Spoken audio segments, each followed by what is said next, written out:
I'm going to call to order the Port of Siuslaw meeting for Wednesday, October 21, 2015 at 7 o'clock. And the first item of the order is approval of the agenda. Commissioners?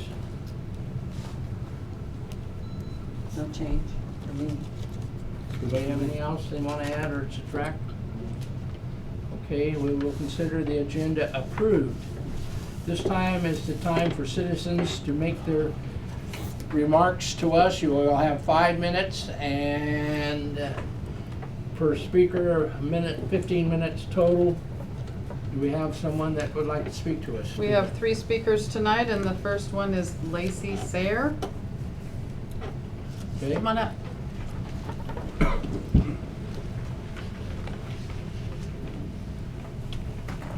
You folks have an outgoing port manager that he's ready to go into his golden years in retirement.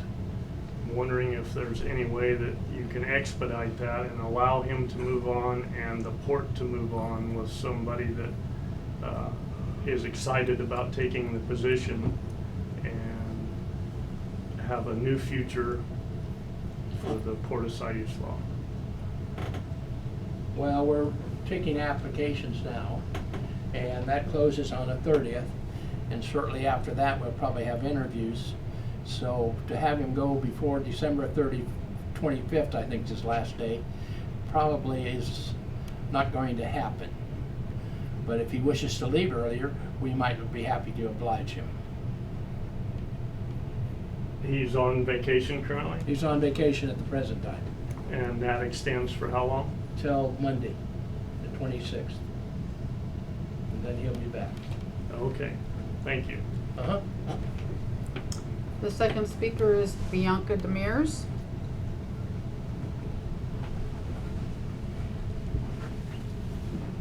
I'm not sure who's the right authority to bring it to, but I just thought I'd bring it to the port's attention.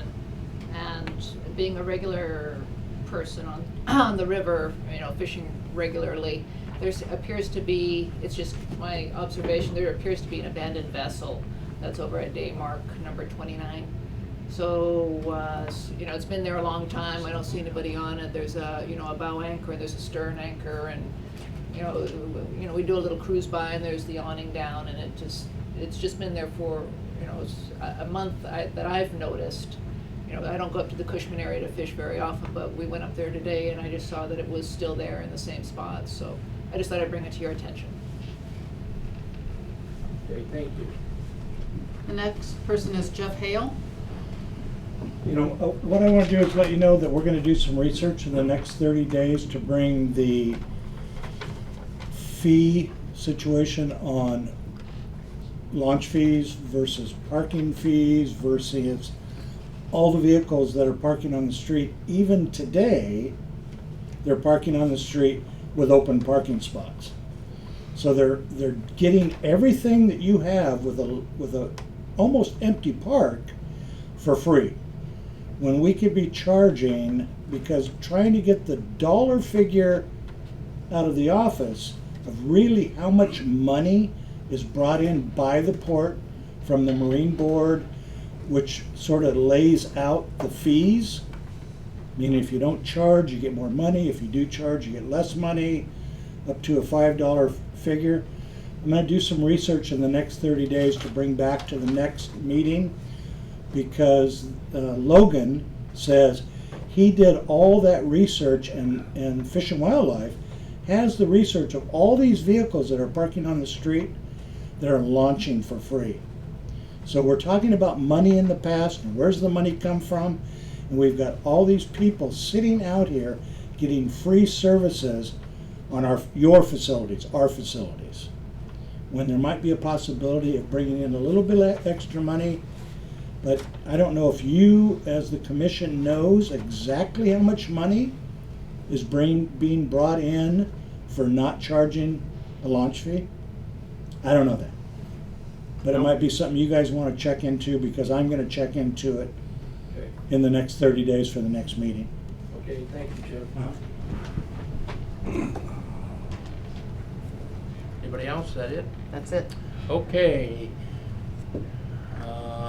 Financials. Were we going to have a remonstrance? Okay, remonstrance. Do you have any? Bianca left, but I think it's time we could discuss that now. The abandoned boat, we have no jurisdiction over. Rick, Smashed into do you have it. something to add to And that, there's Scott? a boat That's in not the an abandoned port. boat. That's actually a gentleman that used to live in our marina. He Okay. was ejected from our marina. He moved upriver. He was ejected from that marina. He was basically adrift and got stuck in the mud about a month ago. Coast Guard said they were hauling him up here. We said, wait a minute, he's not welcome here. They said, okay, well, we're gonna just put him out with this anchor in the river. And I checked with Coast Guard and all the legal authorities, and it's legal to anchor in. So he's a legal anchor in, and although you don't see him, he is out there. He rows his boat in and out from the shore, and That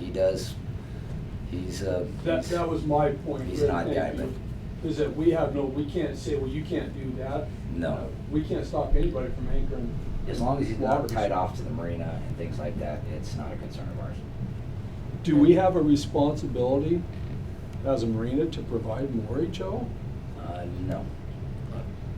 Only if it's if the Coast Guard, and that's what they actually stated, if they board the vessel and find the vessel to be unsafe, then we are a port of refuge, so they would have to bring the boat here and we would have to accept it. And under those conditions, we said we would. But his boat is seaworthy and there is no reason to condemn the boat, so he's just a guy that lives in the river right now. Yeah, and that was my point to Bianca. I think she left, that it's not like we can go out there and remove his boat. We did know that it smashed into another boat at the port. The anchor busted loose the other day. Oh, I didn't know that, Yeah. but then he has a responsibility to whoever boat it hit. I think so. Yeah. And if he'd have been in our mortgage and we would have required insurance, it would have been covered. Okay, continuing on with the financials. Everybody had a chance to review the bills? Do we have any questions? I move that we ratify the bills that were paid in September of $84,590.81. There a second? Second. Any other discussion? Yeah, I had a question on the visa statement. Mm-hmm. Do we pay $1,900 a month for cable service for the campground? Yes, we do. TV cable, charter. I think it's something we ought to look into as a commission, but to me, that sounds unreasonable. We're in the second year of a 6-year contract. I think that there are several of the utility bills seem awfully high, and that might be something our new manager can look into, Okay. 6-year bill, in my opinion. Water is awfully high also. The 6-year contract doesn't sound, how can I tie you up for 6? What a deal. Because all they do is come to our, correct me if I'm wrong, Dina, they don't do anything inside the park. Our No, crew, it's- your crew has put all the underground in. Well, it's hooked up, right, Jason? They came in and installed the terminal. They maintain the terminal boxes and that's it. We maintain the pedestals. Yeah, it's our wiring. Right, right. I hope the new manager would take a look at that. because- Historically, the utilities have been pretty close. You know, if you look in years past, water is expensive, electricity is expensive, trash removal is very expensive. And during our busiest months, that's when the highest bills are. And it's reflective of the occupancy, obviously. The cable bill isn't though, that's The it. cable bill is set. Right, set Same per amount, month. 12 months a year. So we're gonna rent 3 sites per month, every month, just to pay the cable bill. I mean, I just looked at that, thought that was high, you know, how the other commissioners go over. 19. Yeah. Any And other- if you look at it, at the perception of 3 spaces per month go just to pay the cable bill. Yeah. Satellite on these, most of them come in with satellite dishes anyway. So, I mean, that's one position that we could.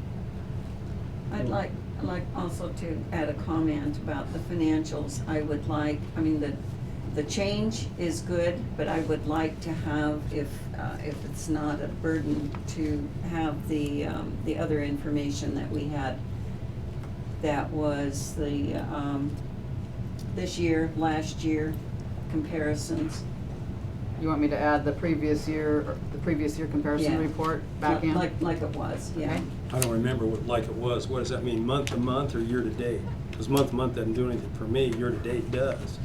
It was both. It was what was the monthly figures, the year-to-date figures compared to the monthly and last year-to-date year's. previous year. Yeah, I'll add that back in next year. thank you, Nina.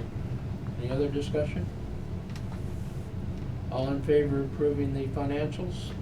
Aye. Let the record show that it has been approved by all commissioners. Okay, under new business, we have, old business, I don't believe we have anything tonight. Under new business, I've been planning to put in some new restrooms, and Rick has agreed to give us share some of his research with us concerning putting in another set of restrooms in the back of the park. Good evening, Commissioners. I gave you all a map and just some general overlay of the stuff that we're considering and the different options that the board has. On the first big map, if you take a look at it, right next to the blue buildings, there would be a transformer right in that corner. That transformer is necessary if we put in a permanent bathroom and then plan to upgrade the C-row later. The additional power it takes for the C-row originally was going to come from over off the B-row, but we've since used that to put in 60 through 78 or whatever the spaces are through there.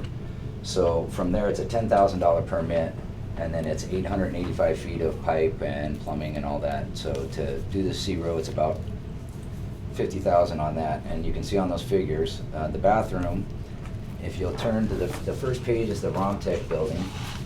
And this is the one that is basically the top of the line style of bathroom that you can get like at a park. To install it with power permits, the whole 9 yards, we're looking at $200,000 to $260,000. The second page on that shows you the floor layout. If we were to do that, it would be a men's and women's, and it would go to 6 units per, for that style. The second one is a CXT building. CXT is exactly the same building that we have currently that's out here. That building would cost us $160,000 to $220,000 to do the same thing and put it in there. And it would be just like the one that's in here right now. And then the last documents there are if we were to consider a mobile trailer, which they use these all over the place. This is $50,000 installed, everything, no permits needed, and you can put it wherever you want. So that would provide 5 bathrooms. And the bathrooms are about the size as the bathrooms here at the port. So they're not that small, and they're quite comfortable. So there's a couple different options. If you were to consider the solid bathroom, unfortunately this may still run into problems later in planning because there's still other plans. This dredge pit is probably going to be used in the future. And if we already start doing developing out here, then we're going to start running into issues with that. So that's the main 3 options that we looked at. We're looking at solid, conventional, like park-style bathrooms, or like the one we have. And I can tell you right now, the one that we have is not a great bathroom. It cost us a lot. It's very expensive by maintenance. It's not very comfortable. It's probably not, wouldn't be my first choice, let's say. So that's based, I'll give you a couple ideas on that. Questions, Commissioner? Yeah, I have a question, Rick. The 200 to 260, I mean, that's quite a spread. These buildings are ridiculous, and the reason why it's like that is because I didn't give you all the documents with it because I didn't want to just print out a whole bunch of stuff. But each of the bathrooms, when you buy them, it's kind of like buying a car. They say Sure, how many options it starts you want. out with standard everything, and then each upgrade.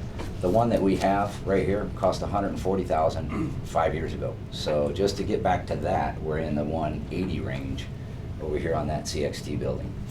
So. And that's the one you have for 160 to 220. Yeah, 160 would be the baseline model, not even as high quality as this one, which And- is not very high quality. That's 4 stalls. Yeah, exactly. That's a prefab too? Yeah, exactly. That one comes together in 2 pieces. The Romtech buildings, they build same thing. It comes in a couple of pieces, and they come out of Roseburg, and they build them, basically put it all inside. What would, Just, go ahead, Mike. what would preclude us from maybe getting some local bids, see about building one ourselves? I completely concur. It's a tricky situation too. I'm not in charge. Yeah, okay. I'm not in charge. Thank you.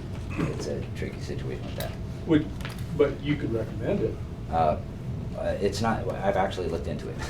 I think we could build a mansion for the size they want for a concrete bathroom that I wouldn't even use. Well, we could build a house for that kind of money, I completely 2,000 agree. square feet. I Put 3 completely agree. bathrooms in it. I completely agree, and I've also calculated if you use just bathroom fixtures, it only increases it to approximately 120 a foot, so it still comes in at, a local builder would appreciate the work, and we'd have somebody here locally that could actually warranty the product, whereas Right. these things, once they're here, it's ours, and we own it, and everything, we have to take care of it, and the parts are hard to get, and they're all really expensive. When you're looking at roughly 1,000 square foot on the 6 stall. Yeah, exactly.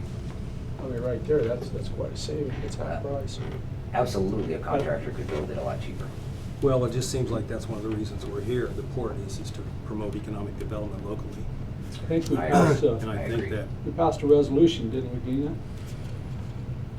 To promote local.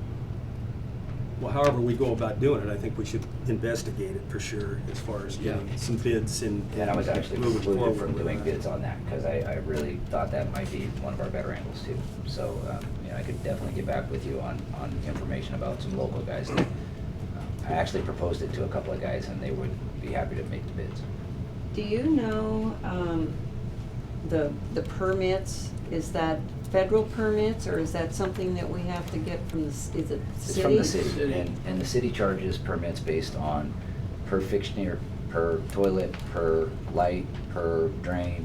Even for, another government Absolutely. agency? That's another contentious issue that that's a whole separate issue that we're working on.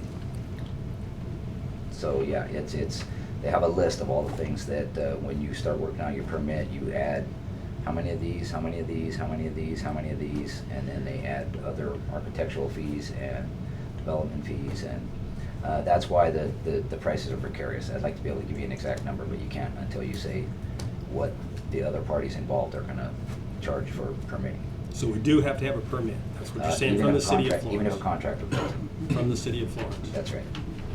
Well, you said it's contentious. Is there something, Well, I've seen some. there's a possible legislative review coming up, possibly later this year, where we've actually challenged whether we even need to, whether we should have to pay that.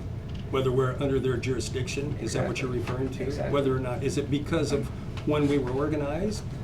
Exactly. When we Okay. were organized in 1909, we were developed as an incorporated municipality. That's the same thing they are. And we actually, as time went on, we actually gained general powers, the same general powers that they use.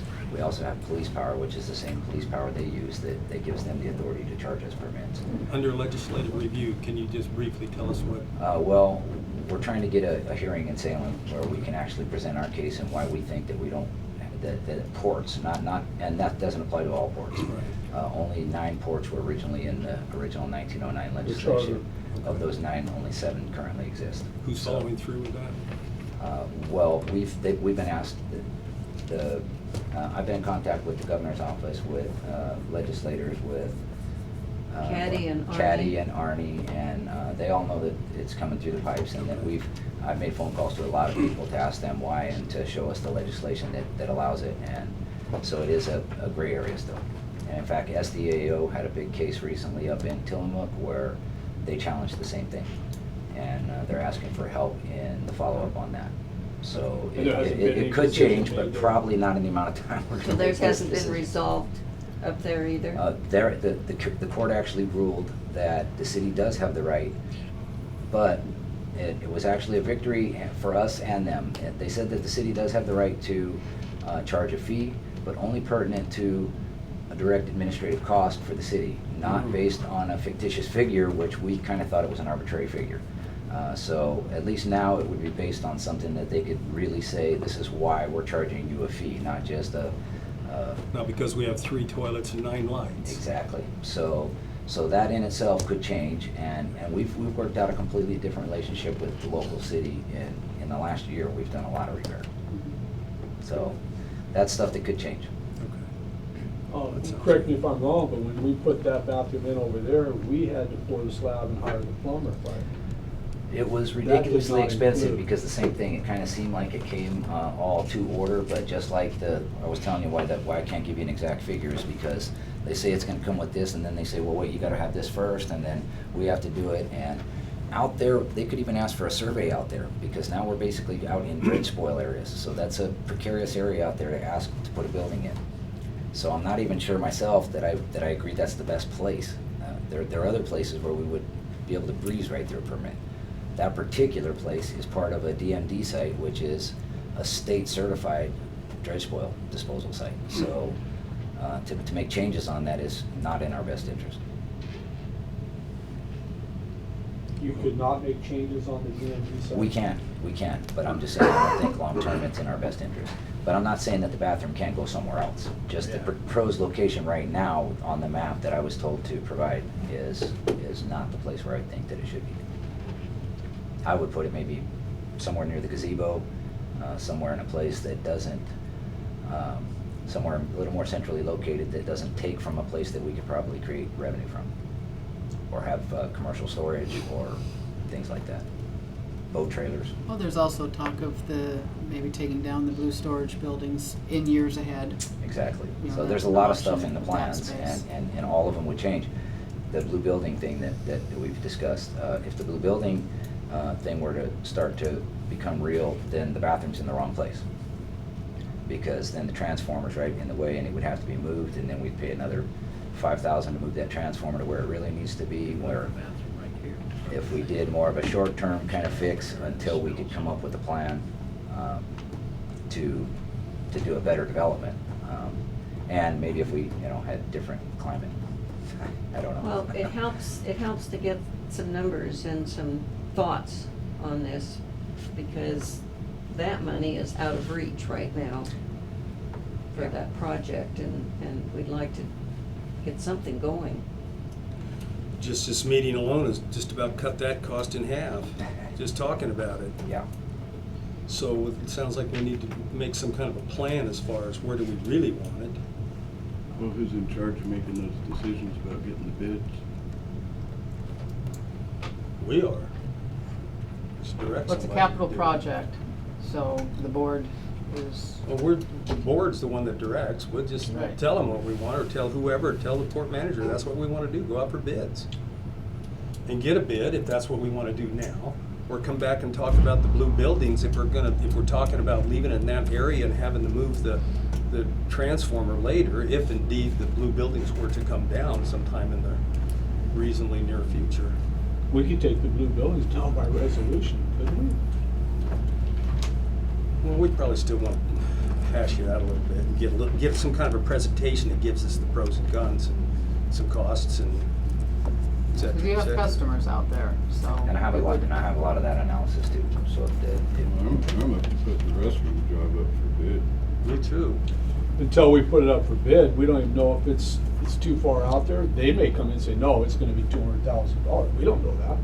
Until we ask a contractor, local contractors, call for bid on a IFB invitation for bid or whatever. We need a plan first, don't we? Set of plans. Well, We can ask I the mean, we'll have to contractor work to with us. submit. They'll have to do that for us based on talking to staff and what it is that we're looking at in terms of the size, the numbers. There's a number of contractors I know that are capable of saying, yeah, I would recommend that you go with this. Let's listen to what they have to say. And the bid's good for a year. Well, we need to, because there's a little bit of work involved in putting that together too, for the contractors. Yes. You guys don't want to pay for it now? Maybe we can find one that'll build it for us and pay them later. How much is our Visa card gonna hold? Yeah, I really believe, like you say, Dave, that we get a bid on that. It might be too far out of our reach, period, but I think we could do it for half of that. But I also I think, just would have assumed it would have been up for bid no matter what. But the way he made it sound that it was never. No. But you have talked to local contractors? Well, Yeah, I've but asked, I was originally told to just make some suggestions, and then I was told, I don't like those suggestions, I want these suggestions.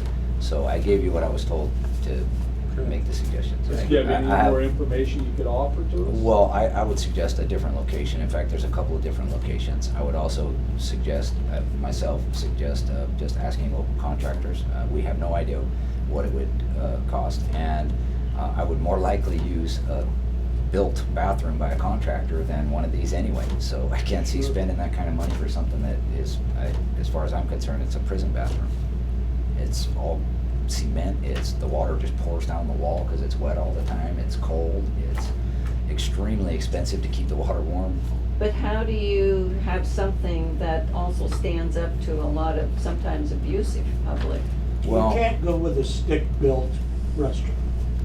Go to State Park, see what they've done all the well, time. the reason why state parks are built to handle hurricanes is because they're left unattended. This is a park where there's full service, we have somebody here all the time, we have a camp post on the scene. And we also have security cameras, and that's why I would propose a different place, because I would propose a place where it's on camera, and if anything happens to it, we'll hold them responsible. There's been quite a few thefts in the park since I've been here, and all but one have been caught.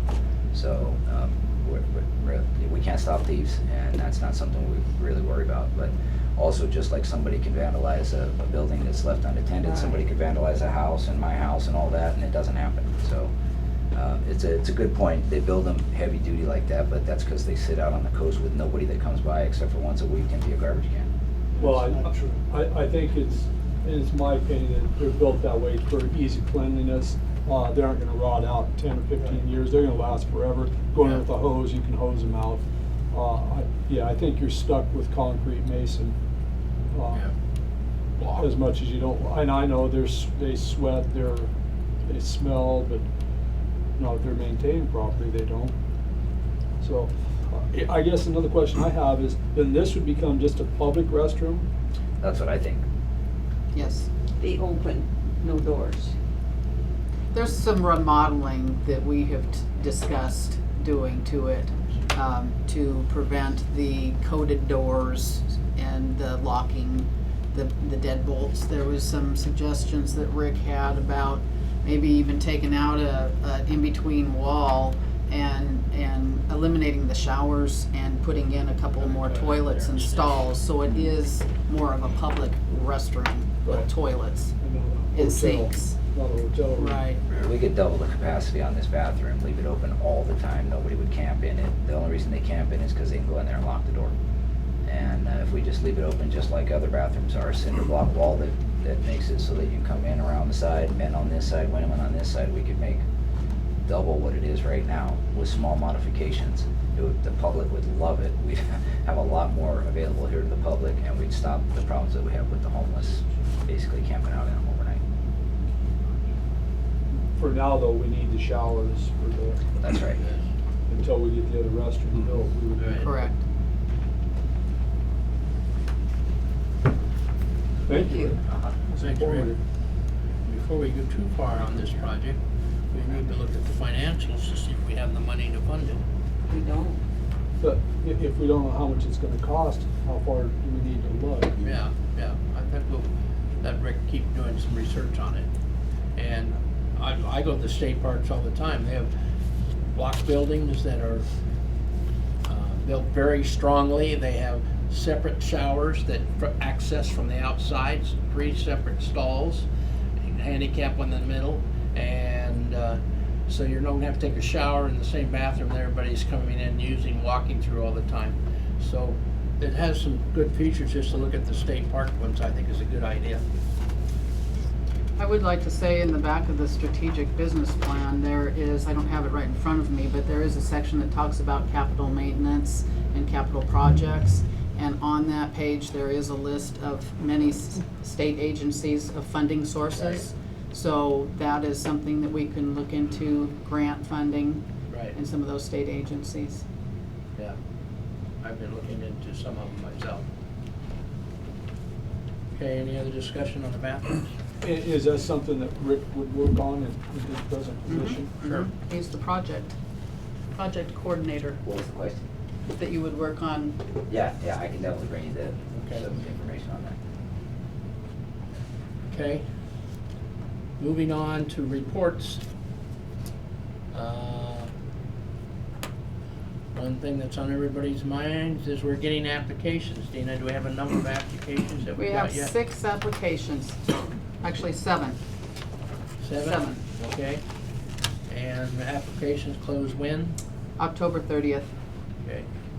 So commissioners, as soon as we close, we'll probably set up a meeting for the first week in November where we can get together and go through all the applications. You could set that up now with everyone together, if you wanted to do a Tuesday night, I believe November 1st is a Sunday, Yeah. so. Got Tuesday the 3rd or Wednesday the 4th.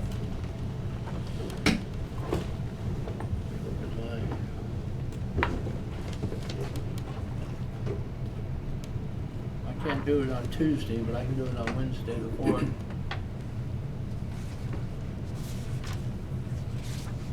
Wouldn't matter to me. 7 o'clock. Okay. Let's set it up, Dina.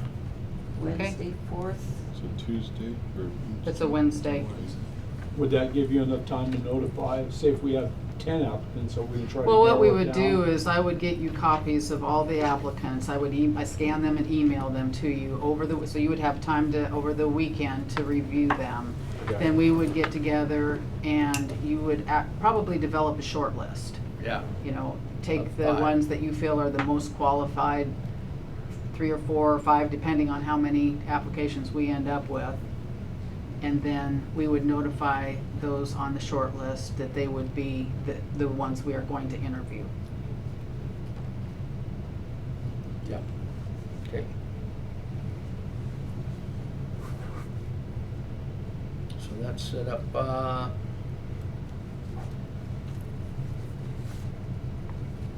let's have some commissioner reports. Nancy? Well, Dina and I attended the Oregon Ports meeting in Bandon. And I went to the transportation meeting that you were at in Springfield. And this isn't anything really related to port, but a few days ago, I was at Newport and went into the Hatfield Aquarium. Hadn't been there for years, and it's an absolute must go see. Because with NOAA there, they have all kinds of science projects, science information.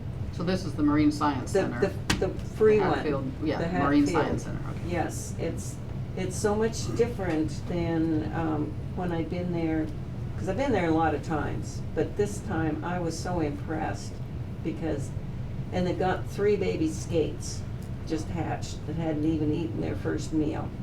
It's absolutely wonderful because it's full of fish and all the things that they're doing, and they've got volunteers in there from the college, so there's just a lot of knowledge in that place. And it's free for a donation.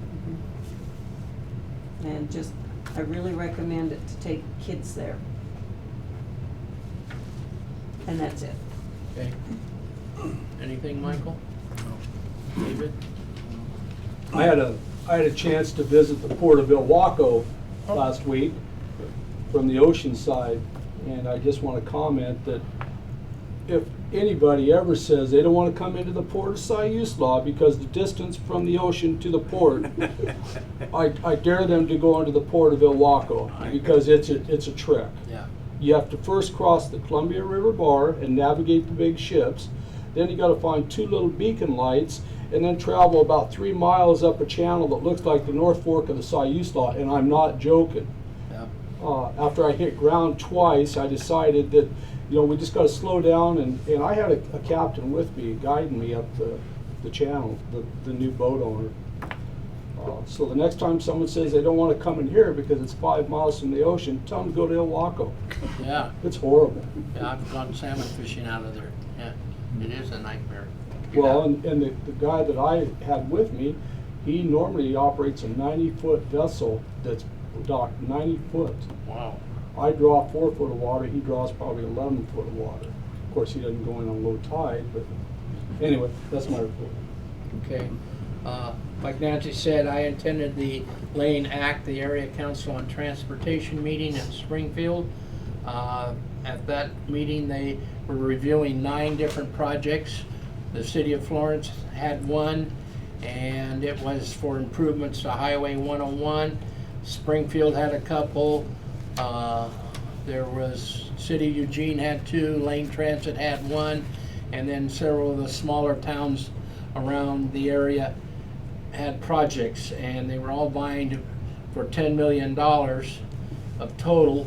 And so we rated each project, and the city of Florence came out number 1 for all the projects. And it is, like I said, improvements to Highway 101 and to help signage to get more people to come into Old Town, which would be good for us. This morning I went to a meeting put on by the Ford Foundation concerning the use of natural resources in our area, what you like, what you don't like, what you expect it to look like in 10 years. And it took a couple hours, and we had all the major players, the state parks, Lane County, BLM, Forest Service, Watershed Council.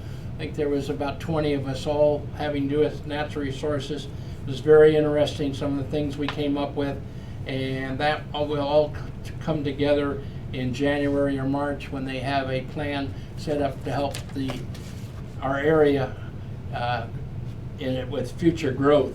I think it's a great program. I was happy to be part of it. Saturday morning I'm going to the State of the Coast meeting down in Coos Bay, which has to do with all different conditions of our coast. It used to be called something else when it was the here. Heceta Head Conference. It used to be called the Heceta Head Conference, but now they're calling it the State of the Coast, and it has always been held here before, but this year it's in Coos Bay, and I will be there to represent the port and find out more about our oceans and the state of our coast. When is that? That is Saturday. It starts at 9 o'clock and it's over about 5. On November 12th, Arnie Roban is coming to visit the port. I will be out of town. I'm sure Bob will be back by then, and maybe Nancy, maybe you could come. It's at I'll be here. 9 o'clock in the morning, and anyone else that'd like to come is welcome to come meet Arnie. And I think that's all I have. Anybody have anything else? I have a few things. Okay, yes, I forgot about you. You I did? don't know how I could ever do Oh, that. no. Just wanted to give a little report on the busy summer season. Okay, I yes. think the RV industry is doing well. Every summer we get a little bit busier. In the last 3 months, we've averaged 86% occupancy in the park. 4 years ago, that number was 73%, so it's gotten better. We upgraded the Wi-Fi this year and started a red tag system to keep track of the boat trailers in overflow. Kelly showed me a rating profile from an online guest review site today, and we were rated a 4.3 on a scale of 1 to 5. Our strengths were in cleanliness, reservations, registration, and friendliness. We were rated lower in grounds, size and level of sites, and restrooms. Regarding the marinas, this is the highest occupancy for the marinas I have seen since I have worked here. September was at 95%, up from 82% last year. The new fish cleaning station got used a lot. And we also had less problems with people feeding the seals, thanks to the Oregon Department of Fish and Wildlife staff. Every year we hear about morning congestion on the boat ramp. This year we've heard complaints that boats are driving too fast on the river. There isn't much we can do about the river traffic without law enforcement, but it's a safety problem that really needs to be addressed. As you may have heard, we had 2 cardiac arrests on port property last month. Immediate CPR was given by close bystanders to both men, and they both lived. Western Lane Ambulance donated an automatic defibrillator to Rick and I at Monday night's city council meeting. And port staff will get trained to use it on November 14th. It's been a good year. Port staff deserve a pat on the back for a job well done. Thank you, and you're right. Anybody have anything else? If not, I will adjourn the meeting at 7:40.